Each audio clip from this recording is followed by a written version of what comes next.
Aloha everyone! Tayo na naman yung nakatapos ng ating mga ligpitin for today's video. So nice. Pero bago yon, nag-umpisa ang aking araw sa pagkakape at nang matapos nga ako makapagkape, nag-asikaso muna ako ng mga bagay-bagay. Pagkatapos ay inasikaso ko na yung aking sarili at hinarap ko na yung aking laptop. Kasi ito yung gagamitin ko para ma-send ko sa mga estudyante ko yung mga activities na kailangan nilang gawin sa kanilang mga bahay-bahay habang kami naka-modular class pa. Sa kadahilan ng ngang lumalaganap ang influenza-like illness at ang paghahanda para sa The Big One. Sa inyong lugar po ba, may mga ganyang cancellation of classes dahil sa lumalaganap na influenza-like illness at ang paghahanda para sa The Big One? Kayo po, kamusta po kayo at ang inyong mga anak, naway maayos ba ang inyong mga kalagayan?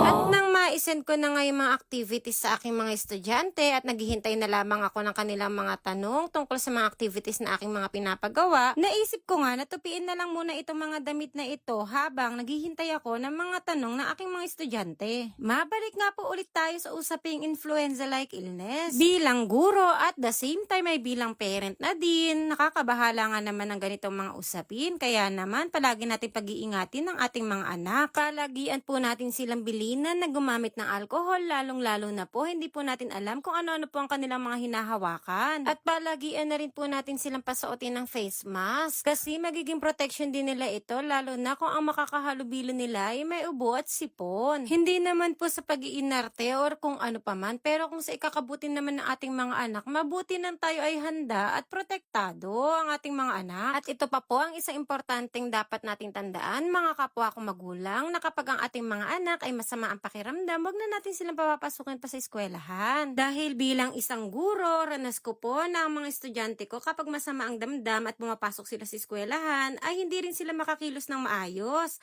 At ipinapatawag ko rin ang kanilang magulang para sila'y sunduin. At bukod nga po diyan, iniiwasan nga po natin na magkahawaan pa ang mga bata. Kung kaya't hindi po advisable na pumapasok pa ang mga batang may masama ang pakiramdam. Kung ang inaalala naman po ay yung mga gawain na hindi magagawa, ay wag pong pag-alalahanan yan. Sapagkat bibigyan naman sila ng pagkakataon ng kanilang mga guro upang gawin ito at tapusin sa takdang panahon. Ang importante po, ang inyong mga anak ay nakakapagpahinga ng maayos sa inyong mga bahay. Ay siya, hindi ko na malaya, natapos ko na pala ang aking mga ligpitin, kakakwento ko sa inyo. Naway marami po kayo natutunan ngayong araw na ito. Palagi nating piliin at huwag kalilimutan ang kalusugan at proteksyon ng ating mga anak, ang pinaka-importanteng bagay sa lahat. O siya, ilalagay ko pa to sa mga kanya-kanya niyang lagayan. Kaya't salamat sa pagsama. Kaya't huwag kalilimutan mag-like, comment, share, and follow for more videos. Kaya't hanggang dito na lang. Thank you for watching. Bye!